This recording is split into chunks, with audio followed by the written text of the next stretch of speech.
there is identity that we all have that comes with hair. Yeah, know? and this kind of willingness to let go of one identity for another, and I think that's what I appreciated about you. I've had all types, like red, name it. But when I went blonde, I was a little worried. Are people gonna think like I'm dating a white man and now I'm trying to be like white? Yeah. I didn't feel somehow that I would be desirable if I was bald, if I appeared older than I was. There was all this stuff that obviously isn't true, but there were all these imaginations and projections that I had. And I was like, well, you love me. So I just bought, before I met you, I bought a pack of Rogaine from Costco. I like the big pack. And I just threw it away. You did? I was done.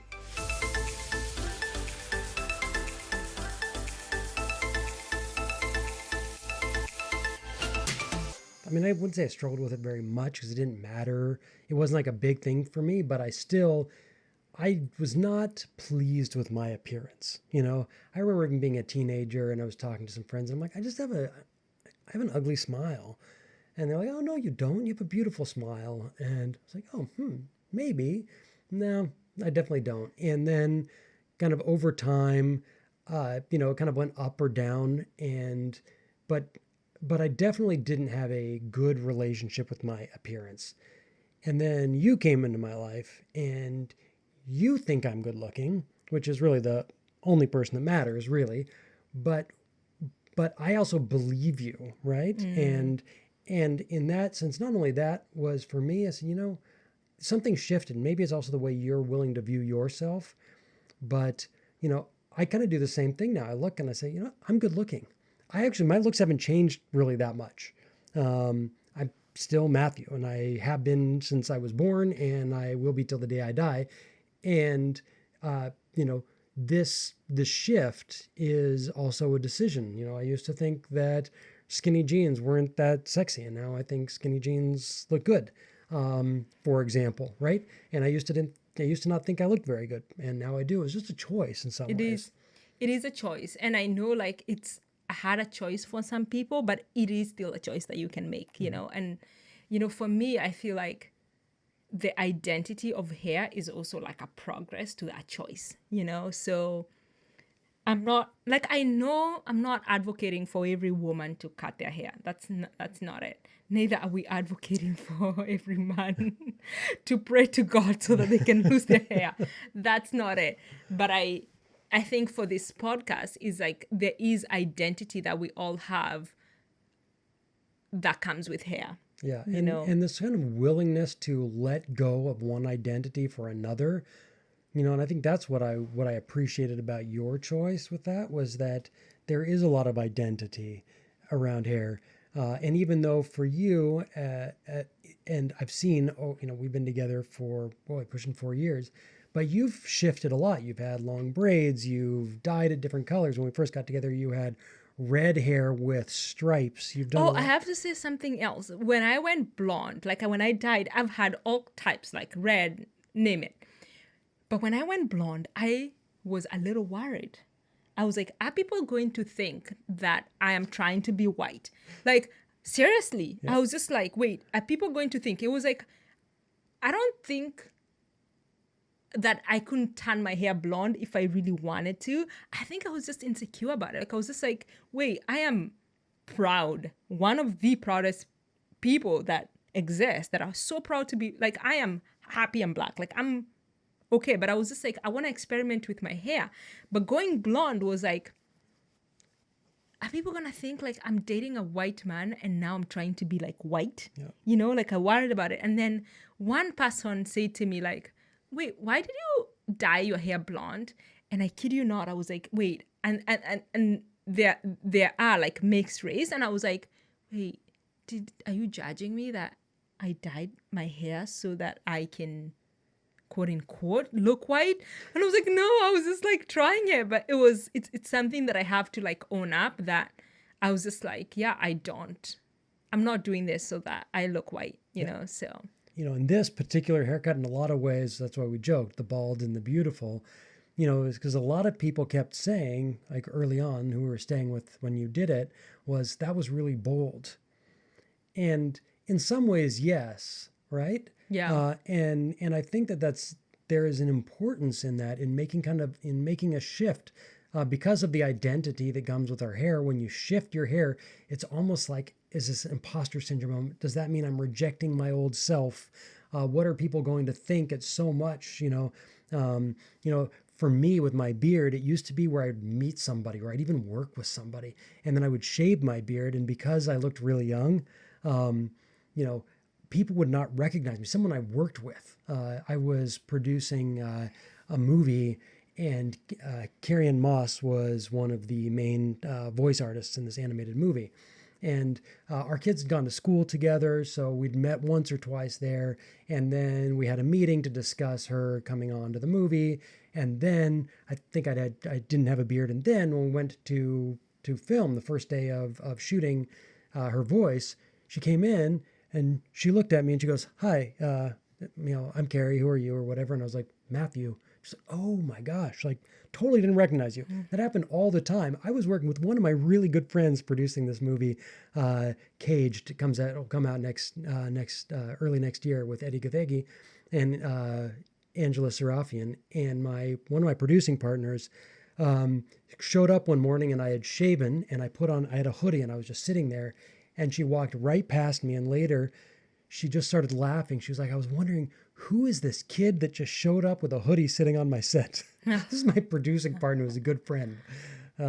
So yeah, I think there can be this thing with our appearance around hair, that if I make a change, is it a rejecting? What are people going to think? Are people going to think that I'm trying to be something that I'm not? And I think making that jump, I think that's why others look at it as bold. Whereas you always said, if I don't like it, it'll grow back. Yeah, I was like, there's nothing bold about cutting my hair short. It's like, okay, I'm bold like for what, 3-4 weeks? It's gonna grow back and then I can do whatever I want. But I get like for some people that 3 weeks could seem like a very long time. But also for a lot of people whose hair is not curly and is very straight, for them to get back to what is kind of their look could be a year. Yeah. And that's a very long time. And I think that's why people would look at you and say that's bold. And I think in some ways, for some people, it is really bold. And even for you, it wasn't like, "Oh, we'll just do this." It was a decision that you made. And once you made the decision, I think the doing it was easy. But if you go back to that moment when you're like, I said, the blonde is, it's cracked your hair. It's starting to, it's breaking a little bit. Let's cut your hair tomorrow before we do our next podcast. And you're like, "You know what? I think we'll just shave it off." And then there was this moment of, "Should I?" And then you even said, when you went and you told everybody the next, that evening, "I'm shaving my head tomorrow." Part of that was, if I tell 8 people that I'm going to shave my head, I can't go back on it. I can't go back because they're going to hold me accountable. And true and behold, one of them woke up the next morning and they're like, they knocked on my door and they're like, "Did you shave your head?" And I was like, "Not yet, but I will." And part of it is that the next day I saw a friend and I was like, "Look what I did." And she was like, "What did you do?" And I was like, "I shaved my head." And she's like, "Oh, it just doesn't look that different." And I was just like, it blew my mind, because here is this thing that some people think it's a huge deal. Well, she didn't even notice that I shaved. Yeah. Like, it was like, this thing is like, that you think is actually a big deal, but actually it's not, So there's always like these things in our lives that happen, and to us, it's like a big deal, and to someone else, it's like, so what, right. And I think it could just kind of like points too, and even whether in our relationship or in our lives, this thing of making a choice and doing something that's kind of outside the comfort zone is actually really important, because once you do, it isn't as big of a deal, and if it is, we kind of come back around to it. And to me, your relationship with your hair, and in some ways, if I can kind of go back, for me, it's been a many years process, my relationship with my hair, but that just becomes a bit of a microcosm or a kind of a projection of so many other things in my life and in our lives in general, of, something that seems like a really big deal, and actually going ahead and embracing that and allowing that to actually break through from that, because this identity that I had as a first of all, a guy with long hair, I wasn't like some amazing, I was a teenager. I wasn't someone to like look up to and to try and emulate, in my 20s trying to save or my 30s trying to save my hair. It wasn't like, what was that about? It was this identity and attachment to something that really wasn't that great. It's like, it was fine. It was me, but it's not like, why was I holding hair up or whatever we hold up to? My style. I mean, my style has changed a lot in the last few years. Why did I have this sort of connection to that? And then, in doing some mindset work lately, is even looking back and all these other things that I've held on to that I have pride with. I'm proud that I can struggle through anything, and I hitchhiked 100,000 miles on many different continents, and I've climbed to the tops of mountains, and I've been broke in the Great Recession, and I was working 2 jobs and finding a way to make it work no matter what. That became this identity that I kind of love. But when I think about it now, why in the world do I want to actually have an identity as the guy who has to kind of like slog through the mud to survive? Like, it's fun every once in a while. It's great for a good movie. But in my life, do I really need to build an entire life and identity around, the rugged, like tough guy who can make anything work in the most difficult situations? How about I'm fine letting that particular image go along with my thinning hair or whatever else it was. Yeah. I have to say, like, having dreads for like over 10 years was amazing. But also, I'm really happy that identity was gone. Like, my 20s, you wouldn't pay me enough. Okay, there's always a price. You can pay me enough.